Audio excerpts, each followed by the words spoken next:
In this video, let's explore the motivations of all the villains in the Shrek franchise, which for now has exactly 4 main villains. What makes these antagonists so memorable is that each one represents a different kind of selfish desire, and all of them reflect twisted versions of fairy tale ideals. The first one is Lord Farquaad. You're a monster! I'm not the monster here, you are! You and the rest of that fairy tale trash poisoning my perfect world. His main motivation is perfection and legitimacy. Deep down, Farquaad is driven by insecurity, especially about his height and the fact that he doesn't come from a truly royal bloodline. Because of that, he becomes obsessed with creating an artificial version of perfection.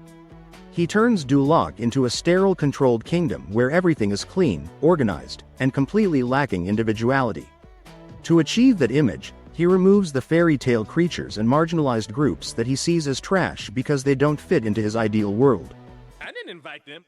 Oh gosh, no one invited us. What? We were forced to come here. By who? Lord Farquaad.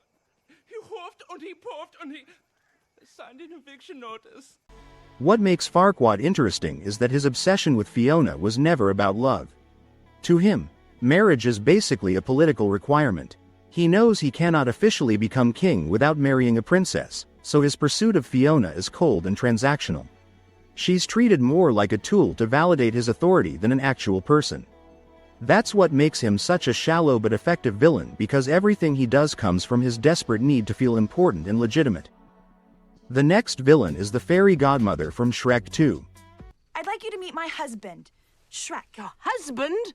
What? What do you say? When did this happen? Shrek is the one who rescued me. But that can't be right. Her motivation is control over happily ever after.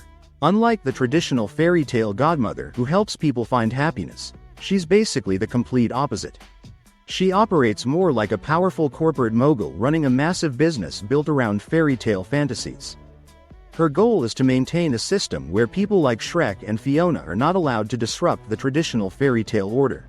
Have Fiona drink this and she'll fall in love with the first man she kisses, which will be charming. She wants Fiona to marry her son, Prince Charming, because that marriage would secure her family's influence over the kingdom of Far, Far Away. For her, happily ever after is something that can be controlled, packaged, and monopolized. That's why she manipulates nearly everyone around her, because she cares more about preserving power and status than about genuine love or happiness. The next villain is Prince Charming from Shrek the Third, and his main motivation is entitlement and revenge. I am the rightful king of Far, Far Away. And I promise you this, Mother. I will restore dignity to my throne. After the death of his mother, the fairy godmother, Charming completely loses his sense of purpose and becomes the laughingstock of the kingdom. He feels humiliated, bitter, and robbed of the life he believes was supposed to belong to him. In his mind, he was always meant to be the handsome fairy tale hero who gets the crown, the princess, and the perfect ending. But Shrek ruined that fantasy.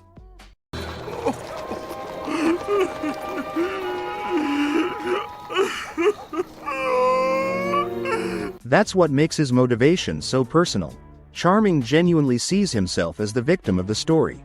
He believes Shrek stole his destiny, so he gathers all the fairy tale villains and forgotten side characters, the losers of their own stories, and promises them the respect and recognition they never got. By doing that, he turns their shared resentment into a rebellion against the heroes. His ultimate goal is simple: kill Shrek and take control of the kingdom that he thinks should have been his from the beginning. Then in Shrek Forever After, there's Rumpelstiltskin, whose motivation is absolute power mixed with pure bitterness and greed. I wish that ogre was never born. He's a manipulative dealmaker who thrives on exploiting desperate people, and his hatred toward Shrek comes from the fact that Shrek unintentionally ruined his greatest opportunity. Before Fiona was rescued, Rumpelstiltskin had a deal with the king and queen that would eventually give him control over the kingdom. But Shrek saving Fiona destroyed that plan before it could happen. Who saved her? Because of that, Rumpelstiltskin becomes obsessed with erasing Shrek from existence entirely. He takes advantage of Shrek's midlife crisis and his desire to feel like a real ogre again, tricking him into signing away the very day he was born. What makes him such a dangerous villain is how calculating he is. Unlike the others, he doesn't rely on physical power or intimidation. He wins by manipulating emotions, regrets, and weaknesses. One thing that makes the Shrek franchise so good is that it really doesn't have a terrible villain. All of them are memorable because they each have a clear story and motivation behind what they do. None of them are evil for no reason. They all represent different kinds of selfishness, insecurity, or obsession. Interestingly, almost all of them end up dying in the end except for Rumpelstiltskin.